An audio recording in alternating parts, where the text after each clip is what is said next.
Estamos retornando com José Carlos Sequim. Sequim, voltando àquela questão da Universidade de Constantina, essa grande experiência que você teve, e também, logo depois, você falou um pouquinho do que o Oscar pensava, quando ele visitou a primeira vez o Palácio dos Dórios, que ele já via ali o prenúncio, a anunciação da futura arquitetura contemporânea.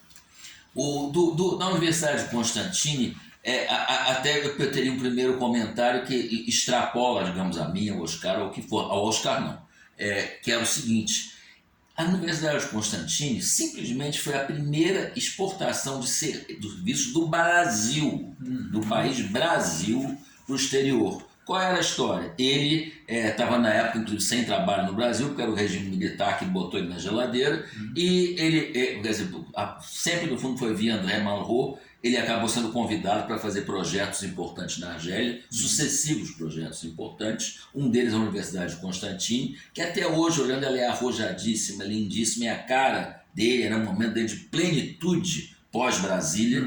E aí, então, ele propôs lá as formas e as proporções que ele propôs, e isso eu estou relatando do que ele mesmo contava.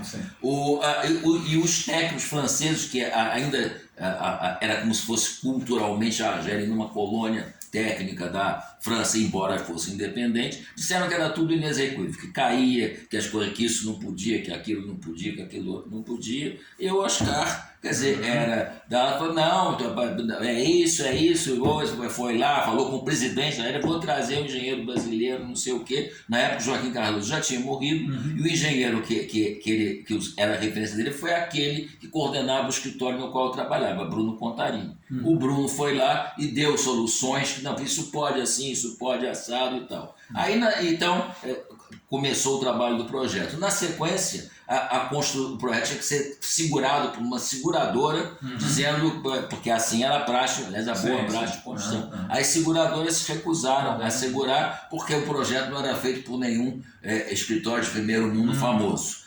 E aí o Oscar falou, então eu vou trazer construtor do Brasil, não sei o quê. Então, pela arquitetura, pelo fato do Oscar ter sido posto de castigo, de ter que buscar trabalho no exterior para sobreviver, pela arquitetura que ele fez lá, pela recusa dos franceses de carimbarem, pela recusa das seguradoras, no final a construção total foi feita por empresas brasileiras, com responsabilidade brasileira. Foi um sucesso, até hoje, a Universidade de Constantine, como obra, como realização de arquitetura e de engenharia, e foi a primeira exportação de serviços feita pelo Brasil sob um regime militar que abominava o Oscar, e o Oscar fez isso, no fundo, indiretamente, pela economia do Brasil, dominada pelo dito regime militar. São as coisas curiosíssimas do destino. Nesse contexto, então, eu era, na época, um quase formando e depois um formado jovem que trabalhava no escritório, que tinha como figura de proa o Bruno, o Carlos Fragel e o Zé Vilas Boas. Eu fui e voltei algumas vezes a Argélia, nunca fiquei lá. No meio dessas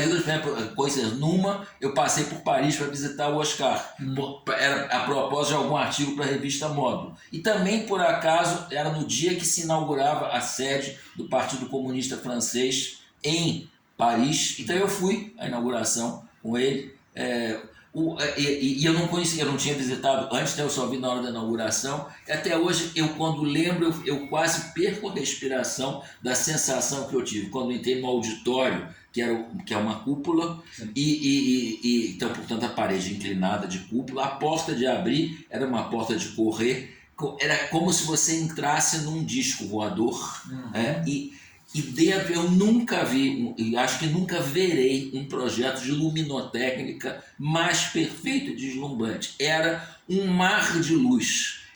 A luz, no fundo, era um teto tão simples quanto uma grelha, assim, com forma de jogo da velha, contínua, em que a iluminação ficava por trás, mas de tanta qualidade, tão bem proporcionado, você via apenas, e sem estar sendo cego por isso, um mar de luz. Você se sentia abduzido num mar de luz. Eu nunca verei um espaço que você tenha tal sensação quando entra, e com uma iluminação tão deslumbrante. Então, eu estou dizendo, isso se misturava. Eu tinha um contato médio com o Oscar nessa época, ele vinha e ia, até que, se eu não me engano, já no final dos anos 70, e início dos anos 80, porque a década de 70 dele foi muito marcada por ficar em Paris e Argélia, e Itália e tal. O regime do Brasil estava se abrandando, ele então experimentou a volta para cá e tal. Mas voltando, pulando da Argélia, dessa obra histórica que tem o auditório da Universidade de Constantine, quer dizer, que não foi concepção estrutural minha, mas que eu trabalhei no detalhamento dele todo. Era um recorde mundial, era a maior casca esconsa do mundo dentro do seu gênero. Então, agora, isso é gozado, depois eu digo, isso aí é um recorde mundial, e tal, quer dizer, essas chances vinham, quer dizer, para um recém-formado, que era um escritório pequeno, as pessoas que estavam lá, digamos, em tese, eram consideradas competentes para fazer, e porque eram os desafios que o Oscar colocava. Então, um dos primeiros projetos que eu não concebi, mas eu detalhei, era um recorde mundial. É uma coisa assim... E eu acho que o segredo primoroso dessa parceria é que você não temia a ousadia. Eu acredito que não. Porque sendo mesmo uma pessoa tímida e cauteloso nas coisas da vida, eu realmente não temia.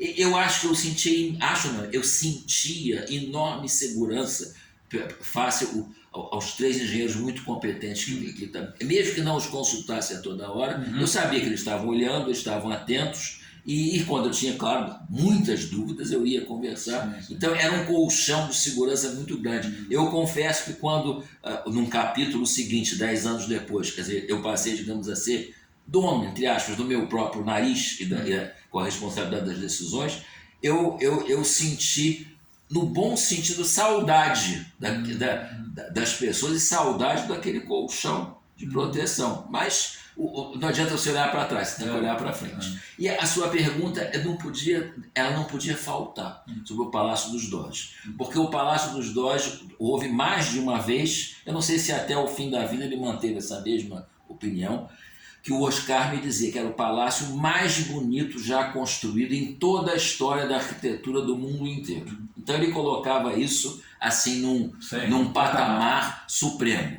E ele colocava num patamar supremo, além do prazer e da admiração estética que ele tinha, evidente que qualquer um de nós tem, pelo seguinte fato, que ele sabia contextualizar muito bem. Naquela mesma época em que aquilo foi feito em Veneza, que no fundo o ponto culminante, é o salão principal, que eu não sei como é que tem 25 metros de vão por 50, sem nenhuma coluna, ele se apoia só nas fachadas.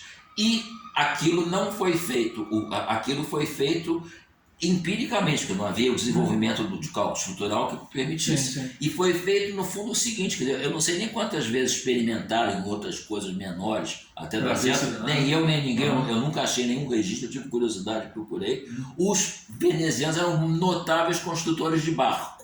Então eles faziam na parte de baixo do barco uma trama de madeiras, que eu não sei, ordenada ou desordenada, mas que fazia com que a pressão do mar não derrubasse, não quebrasse o barco. Então eu chamaria de uma treliça espacial. A palavra treliça eu uso entre aspas, porque eu nunca vi a quilha do barco veneziano, mas devia ser algo do gênero. Então eu tenho absoluto, certamente é isso. Como eles faziam para baixo, com a mesma madeira eles experimentaram para cima. Então acima daquele salão, quem olhar com atenção a fachada, que é a fachada até bruta, só com umas janelas, você vê que tem uma dimensão bem relevante, que não é pesada, onde está oculta essa gigantesca treliça espacial de madeira. Aquilo era uma inovação absoluta, porque ao mesmo tempo, qualquer construção de Roma, de Florença, disso e daquilo, ela copiava proporções romanas consagradas. Quer dizer, até as cúpulas, quer dizer, copiavam a mesma cúpula do Panteão de Roma. As pontes eram aqueles 20 metros padrão. Então, era o Renascimento, na verdade, cópia. Era cópia. Então, em Veneza havia invenção. E nessas construções que ainda tentavam prolongar a técnica romana, quer dizer, havia cópia. O Oscar sempre gostou de dizer, eu acho que gostou de dizer meaning, acreditando naquilo, que ele pessoa podia gostar ou não gostar da arquitetura dele, mas ele não queria que alguém pudesse dizer que um projeto era cópia do outro. Que o projeto sempre fosse diferente, que sempre houvesse invenção, que sempre houvesse criação. Então, a admiração e a admiração dele para os dois, eu acho que é dupla e até com um certo gozo positivo, porque ninguém tinha criado um salão de 25 metros liso, quer dizer, até a cúpula era 40 metros do Panteão, mais que podia. A cúpula de São Pedro, a cúpula de Florença, quer dizer, calcada no Panteão.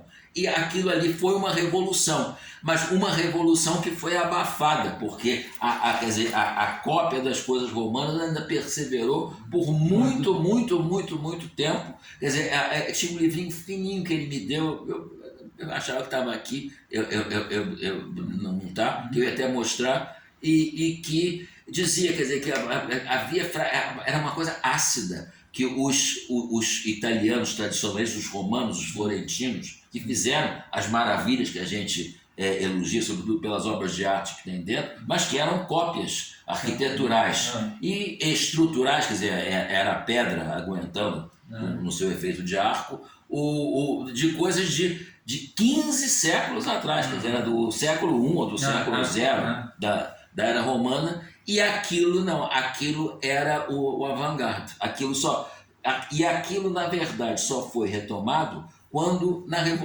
já na época da Revolução Industrial, graças ao material aço, a pessoa foi capaz de vencer vãos maiores, diferentes e tal, e depois o Oscar é da mesma idade do concreto armado. Eu, quando escrevi livro, isso, quer dizer, o concreto armado foi normalizado e para ser uma coisa confiável no início do século XX, no iníciozinho na Alemanha, quer dizer, ele nasceu junto com o Oscar. Então, quer dizer, é muito simbólico eles terem nascido juntos. Porque aí permitia a liberdade plástica, essas coisas todas que ele apreciava. E daqui a pouquinho a gente retorna com a entrevista com o José Carlos Sequin.